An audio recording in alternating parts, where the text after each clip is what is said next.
പാവർട്ടി വടക്കേക്കൊഞ്ചിറ കോൾപ്പടവിൽ പൊഴുതുമാട്ടം നടന്നു. കാർഷിക സംസ്കൃതിയെയും പരമ്പരാഗത കാർഷിക ആചാരങ്ങളെയും തിരികെ പിടിക്കുന്നതിന്റെ ഭാഗമായാണ് ചടങ്ങ് നടത്തിയത്. കോഞ്ചിറമുത്തിയുടെ തീർത്ഥകേന്ദ്രത്തിലും ഏനമാവ് കെട്ടുങ്ങൽ ജുമാ മസ്ജിദിലും ഇരുമ്പ്രനെല്ലൂർ ശ്രീ കാർത്തിയാനി ക്ഷേത്രത്തിലും പ്രാർത്ഥനകൾ നടത്തിയും കാണിക്ക സമർപ്പിച്ചുമാണ് പടവ് കമ്മിറ്റി ഭാരവാഹികൾ പൊഴുതുമട്ടത്തിനെത്തിയത്. പടവിലെ വീഴ്ചയുള്ള ഭാഗത്ത് മുളം കുറ്റിയടിച്ച് ഓലയും പനമ്പും കെട്ടി മണ്ണിട്ട് ചിറകെട്ടിയ ശേഷമാണ് കൃഷിപ്പണികൾ ആരംഭിക്കുക. ഈ ചടങ്ങാണ് പൊഴുതുമാട്ടം. വടക്കേ കോഞ്ചിറ കോൾപ്പടവിൽ നടന്ന പൊഴുതുമാട്ടം പടവ് കമ്മിറ്റി പ്രസിഡന്റ് ടി.വി. ഹരിദാസൻ ഉദ്ഘാടനം ചെയ്തു.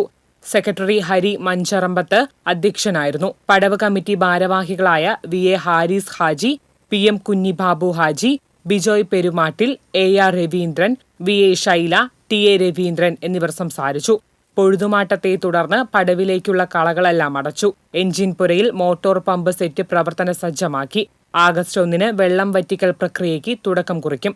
പിന്നീട് കളകൾ നീക്കി യന്ത്രസഹായത്തോടെ നിലം നിരത്തി ഓണത്തിന് ശേഷം വിത നടത്തും. 310 ഏക്കർ വിസ്തൃതിയുള്ള പടവിൽ ഇത്തവണ ഉമാവിത്ത് ഉപയോഗിച്ചാണ് കൃഷി ചെയ്യുന്നത്. തൃശൂരിന്റെ നെല്ലറയിൽ നെൽകർഷകരും കർഷക തൊഴിലാളികളും വീണ്ടും നൂറുമേനി വിളവെന്ന പ്രതീക്ഷകളോടെ സജീവമാകുകയാണ്. TCV news, Pavaratti.